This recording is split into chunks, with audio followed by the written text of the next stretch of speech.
Well, Radio National Breakfast has issued repeated interview requests for Tony Abbott since the election, but so far he's declined to come on the program. But Tony Abbott wasn't alone at yesterday's rally that we've been discussing. Several coalition frontbenchers addressed the crowd, including Sophie Mirabella, who's the Shadow Industry Minister. She's also in our Parliament House studio. Sophie Mirabella, welcome to Breakfast. Good morning, Fran. Did you enjoy yesterday's rally?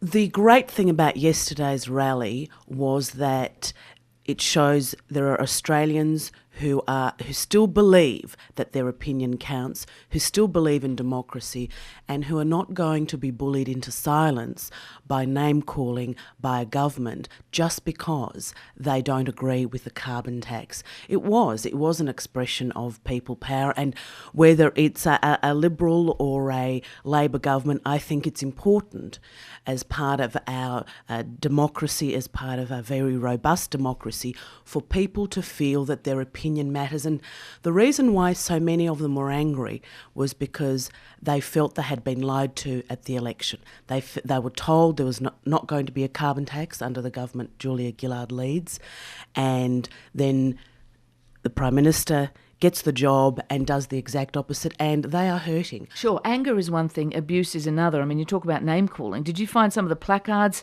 at the rally offensive? As a woman, how do you feel about the use of the word bitch when referring to the Prime Minister? Well, Fran, as a woman, on a weekly basis, I get lots of abusive letters, the language of which cannot be repeated on radio. Tony's already said abusive and hurtful language is regretful. The main part of the rally was not that. The main part of the rally was ordinary, normal people who took time out of their lives to come to Parliament House and express absolute frustration with a government that is arrogantly out of touch and, in a desperate attempt to shut them up, has started calling them names. Now, I think there should be some media focus on the government's demonisation of good, decent Australians who think that it is important that their voice is heard, not being called names by the front bench and the back bench of the Labor Party in a desperate attempt to shut them up. They can call us all sorts of names, but when they get to the point where they are so afraid of public opinion, it reminds me of the dying days of the Keating government when he started abusing all sorts of normal, ordinary Australians because they disagreed with him. But do you think good, decent Australians, normal, ordinary Australians, would have approved of those placards and approve of chanting "liar, liar" about the Prime Minister and calling her names, as I've said? Well, I think some of the names used. I think the use of the word liar. I don't think we should censor people or criticise them for using the word liar. Clearly, the Prime Minister did lie. She went to the election and said, "Under the government I lead, there will be no carbon tax." So, what about the word bitch? Well, I'm not going to get into semantics. There's abusive and hurtful language, and we've said that's regretful. Now, what we need to look at is why Bob Brown has decided to make this an issue.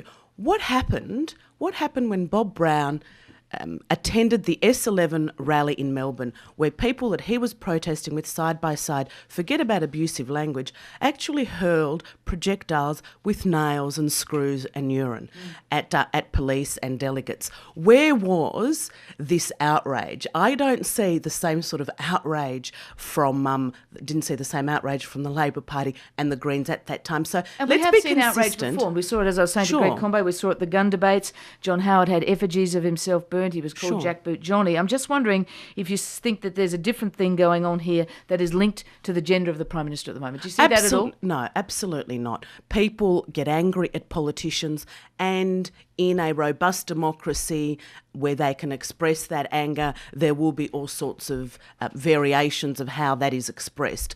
The main point of the rally was against a lie and against a carbon tax. And let's not be distracted from that. And I'm sure that the Prime Minister and Mr Combe, who himself, as a union official, resided over some very aggressive and some very violent rallies, but that was then considered part of the cut and thrust of democratic debate. So the real issue is, why are people angry? Why did people take time out of their day to come to Parliament House? That is because they were conned. That is because they are hurt, that they are being taken for granted, taken for fools, and they're not going to be shut up by the glib spin from the Prime Minister and Mr Combet and the rest. And just a final policy question. The coalition government would rescind the carbon tax if it won office and unwind the compensation and the tax cuts.